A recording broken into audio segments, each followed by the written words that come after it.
Hi friends, ഇന്ന് നമുക്കൊരു അവൽ മിൽക്ക് ഉണ്ടാക്കാമേ. അവൽ മിൽക്ക് ഉണ്ടാക്കുന്നത് എങ്ങനെയാണെന്ന് കാണിച്ചു തരാമേ. ആദ്യം അവൽ റോസ്റ്റ് ചെയ്യണം, ചെറുതായിട്ടൊന്ന് റോസ്റ്റ് ചെയ്യണം. അത് കഴിഞ്ഞിട്ട് നമുക്ക് ഉണ്ടാക്കാം.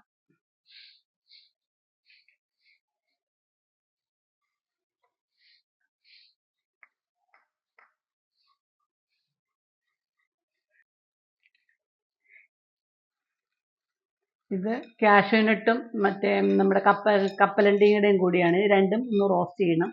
ഇതും പച്ചക്ക് ഇട്ട് കഴിഞ്ഞാൽ പച്ചച്ചോവ വരും. അപ്പോൾ ഇതൊന്ന് ചെറുതായിട്ടൊന്ന് റോസ്റ്റ് ചെയ്യട്ടെ.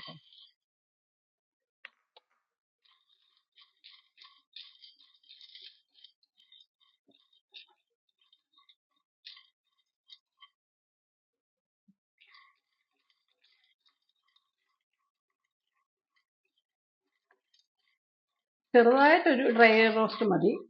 അതിനകത്ത് നമ്മൾ നെയ്യോ അങ്ങനെയൊന്നും ചേർത്തിട്ടില്ല, ചുമ്മാ ഒന്ന് റോസ്റ്റ് ചെയ്യണുള്ളൂ, വറുത്തെടുക്കാൻ വേണ്ടി. ഇനി ഇത് രണ്ട് പൂവമ്പഴമാണ്. പൂവമ്പഴം, പാളയംകുടംപഴം, ഏതെങ്കിലും ചെറുപഴം ഏതായാലും കുഴപ്പമില്ല. നന്നായിട്ട് പഴുത്തത് വേണം, എന്നാലത് ഉടയത്തുള്ളൂ. ഞാൻ 2 പഴമേ ചേർക്കുന്നുള്ളേ. പിന്നെ അതിൻ്റെ കൂടെ കുറച്ച് പഞ്ചസാരയും കൂടെ. ഈ പാലിനകത്ത് പഞ്ചസാര ഇട്ടിട്ടില്ല, അപ്പോൾ ഇതിൻ്റെ കൂടെ കുറച്ച് പഞ്ചസാരയും കൂടെ, ആവശ്യത്തിനുള്ള പഞ്ചസാര നമുക്ക് എത്ര വേണോ അതിൻ്റെ അനുസരിച്ച്. ഇത് നന്നായിട്ട് ഉടയ്ക്കണം. ഇത് ഒരു ഫോർക്ക് വെച്ച് ഇങ്ങനെ ഉടച്ചാൽ മതി. മിക്സിയിൽ അടിക്കരുത്, അതന്നേരം ഒത്തിരി അങ്ങ് അരഞ്ഞു പോകും. ഇങ്ങനെയാണ് നല്ലത്.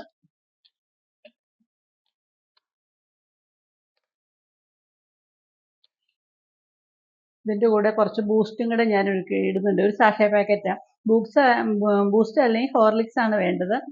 ഇട്ടില്ലെങ്കിലും കുഴപ്പമില്ല, ഞാനൊരു ടേസ്റ്റിന് വേണ്ടിയിട്ട് ബൂസ്റ്റും കൂടെ ഇടുന്നുണ്ട്. ഒരു സാഷേ പാക്കറ്റ് ബൂസ്റ്റ്. ഇത് നന്നായിട്ട് അതും കൂടെ ഇളക്കണം.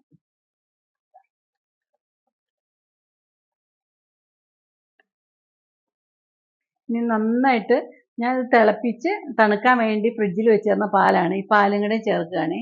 പാൽ ഇതുപോലെ നമുക്ക് ആവശ്യത്തിന് എത്ര പേർക്ക് വേണം എങ്ങനെയാണെന്നുള്ള അനുസരിച്ച് ആവശ്യത്തിന് എടുത്താൽ മതി.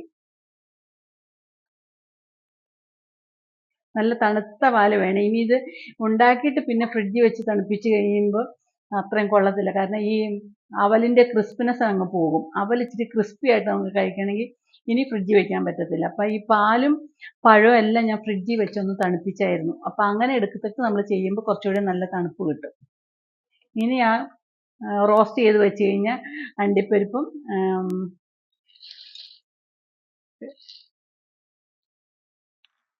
അതും കൂടെ ഇട്ടു. അപ്പം അതും ഒന്ന് ഇതായി, നന്നായിട്ട് ഇളക്കി.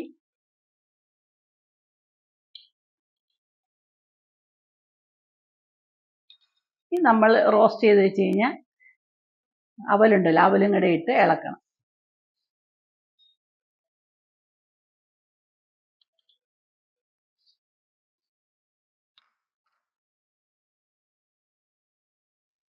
നന്നായിട്ട് മിക്സ് ചെയ്ത് കഴിഞ്ഞ് ഇനി നമുക്ക് കുടിക്കാനുള്ള ഗ്ലാസ്സിലേക്ക് പകർത്തിയെടുക്കുക. ഇത് നമ്മൾ ഉണ്ടാക്കി വെച്ച് ഫ്രിഡ്ജിൽ വെച്ച് കഴിക്കാൻ കൊള്ളത്തില്ല കേട്ടോ. ഇത് ആദ്യം തണുപ്പിച്ചത് മാത്രമേ പറ്റത്തുള്ളൂ. കാരണം അല്ലെങ്കിൽ അതിൻ്റെ ആ ക്രിസ്പിനെസ് അങ്ങ് പോകും. ഇനിയിപ്പോൾ ഗ്ലാസ്സിൽ നമ്മൾ എടുത്തല്ലോ, അപ്പോൾ ഇത് ഇനി അന്നേരം കഴിക്കാനേ കൊള്ളാമുള്ളൂ. തണുത്ത് കഴിഞ്ഞ് തണുക്കുകയല്ല, ഇത് കുറച്ച് കഴിയുമ്പോഴത്തേക്കും ഈ അവലെല്ലാം കുതിർന്ന് കയറും. അപ്പോൾ പിന്നെ വേറൊരു ടേസ്റ്റായി മാറും. ഇങ്ങനെ ഫ്രഷായിട്ട് അന്നേരം കഴിക്കണേ നല്ലത്. അപ്പോൾ ഈ നമുക്ക് സമയമില്ലെങ്കിൽ അവൽ മാത്രം നമ്മൾ വറുത്ത് ടിന്നിൽ അടച്ചു വെച്ചാൽ മതി. മറ്റേ ഈ സംഭവങ്ങളെല്ലാം കൂടി മിക്സ് ചെയ്തിട്ട് അവൽ കഴിക്കാൻ നേരത്ത് മാത്രം ചേർത്ത് വെച്ചാൽ മതി. ഇത് ഈ മിക്സ് ചെയ്തെല്ലാം കൂടെ ഫ്രിഡ്ജിൽ വയ്ക്കാം, പാലും ഇതെല്ലാം കൂടി. പക്ഷെ എന്നിട്ട് കഴിക്കാൻ നേരത്ത് മാത്രം അവൽ എടുത്തിട്ടാൽ മതി. അപ്പം അന്നേരം പിന്നെ അത്രയും കുഴപ്പമില്ല. ഇതിപ്പോൾ ഞാൻ ഒരു ഗ്ലാസ്സിൽ കുറച്ച് ഐസ്ക്രീം ഇരിപ്പുണ്ടായിരുന്നു, ഐസ്ക്രീം ഇട്ടു. ഇടണമെന്നൊന്നുമില്ല, പിന്നെ നമുക്കൊരു ടേസ്റ്റിന് വേണ്ടിയിട്ട് അങ്ങനെ ചെയ്യാമെന്നേ ഉള്ളൂ. ഒരു ഗ്ലാസ്സിലേക്ക് ഐസ്ക്രീം എടുത്തു. പിന്നെ ഒരു ഗ്ലാസ്സിൽ നമ്മൾ നട്ട്സും പിന്നെ മുന്തിരിങ്ങയും എല്ലാം കൂടെയും ഇട്ടിട്ട് അത് അങ്ങനെ എടുത്തത്. എങ്ങനെ വേണമെങ്കിലും ചെയ്യാം ഇത്. ഇപ്പം നമുക്കിപ്പോൾ അതിൻ്റെ കൂടെ വേറെ എന്തെങ്കിലും ഡെക്കറേഷൻ, ബദാം, അങ്ങനെ എന്ത് വേണമെങ്കിലും ചെയ്യാം. ഞാനിപ്പോൾ ഇത് രണ്ടും ഇങ്ങനെയാണ് ചെയ്തത്. ഐസ്ക്രീം എനിക്ക് പക്ഷേ ഐസ്ക്രീം ഇട്ടതിനേക്കാൾ ഇഷ്ടപ്പെട്ടത് മറ്റേ അല്ലാത്ത നോർമലായിരുന്നു ഇഷ്ടപ്പെട്ടെ ഐസ്ക്രീമിനേക്കാളും. കാരണം ഇതിൻ്റെ ടേസ്റ്റ് ബൂസ്റ്റൊക്കെ ഇട്ട് ചെയ്തതുകൊണ്ട് വേറൊരു ടേസ്റ്റ് അല്ലേ. അല്ലെങ്കിൽ ചോക്ലേറ്റ് ഐസ്ക്രീം ഇടണമായിരുന്നു. ഞാനിപ്പോൾ ഇട്ടത് ബട്ടർ സ്കോച്ചാണ്. ബട്ടർ സ്കോച്ച് ഇടുമ്പോൾ അത്രയും ആ ഒരു ടേസ്റ്റ് വ്യത്യാസം ഇല്ല. അപ്പോൾ അത് കാരണം നിങ്ങളാരും ബട്ടർ സ്കോച്ച് ഇടാതിരിക്കണേ നല്ലത്. ഒന്നുമില്ല, ഇങ്ങനെ ബൂസ്റ്റ് ഇട്ട സ്ഥിതിക്ക് ചോക്ലേറ്റ് ഇടുന്നതാണ് നല്ലത്. ചോക്ലേറ്റ് ഐസ്ക്രീം ആണെങ്കിൽ അത്രയും കുഴപ്പമില്ല. പിന്നെ ഞാൻ ദേ ഇപ്പം ഇതെല്ലാം കൂടെ അതിനകത്ത് ചെറിയ ചോക്കോ ചിപ്സ് ഉണ്ടായിരുന്നു. അതും ഇട്ട് ഉണ്ടാക്കിയത്. എന്തായാലും നല്ലൊരു ഈ ചൂടിന് പറ്റിയൊരു ഡ്രിങ്ക്സാണിത്. ഉണ്ടാക്കാനാണെങ്കിൽ എളുപ്പം. ഇതും നമുക്ക് അവല് റോസ്റ്റ് ചെയ്തിട്ട് ടിന്നിലെടുത്ത് വെച്ചാൽ മതി. പിന്നെ അത്യാവശ്യം മറ്റേതെല്ലാം അധികം സമയം വേണ്ടല്ലോ. വേഗം വേഗം മിക്സ് ചെയ്ത് എടുക്കാനേ ഉള്ളൂ. അപ്പോൾ ഒരു ഉച്ചയ്ക്കൊക്കെ നല്ല ദാഹം സമയത്ത് ഇതൊരു ഗ്ലാസ് കുടിച്ച് കഴിഞ്ഞാൽ വിശപ്പും മാറും. കുടിച്ച ഒരു സുഖമുണ്ട്. ഞാൻ പിന്നെ ഇതുണ്ടാക്കി അമ്മയ്ക്കും കൊടുത്തു. ഞാനും അമ്മയും കൂടെയാണ് കഴിച്ചത്. പക്ഷെ അത് കഴിച്ച് കഴിഞ്ഞാൽ പിന്നെ നമുക്കൊന്നും കഴിക്കാൻ പറ്റത്തില്ല. അതുപോലെ ഹെവിയാട്ടോ. അവലല്ലേ അപ്പം നല്ല ഹെവിയാ. നല്ല ടേസ്റ്റും ഉണ്ടായിരുന്നു. ഇതുപോലെ നിങ്ങളെല്ലാവരും ഒന്ന് ഉണ്ടാക്കി നോക്കണേ. നല്ല ടേസ്റ്റുവാ നല്ല ഹെൽത്തിയുമാ.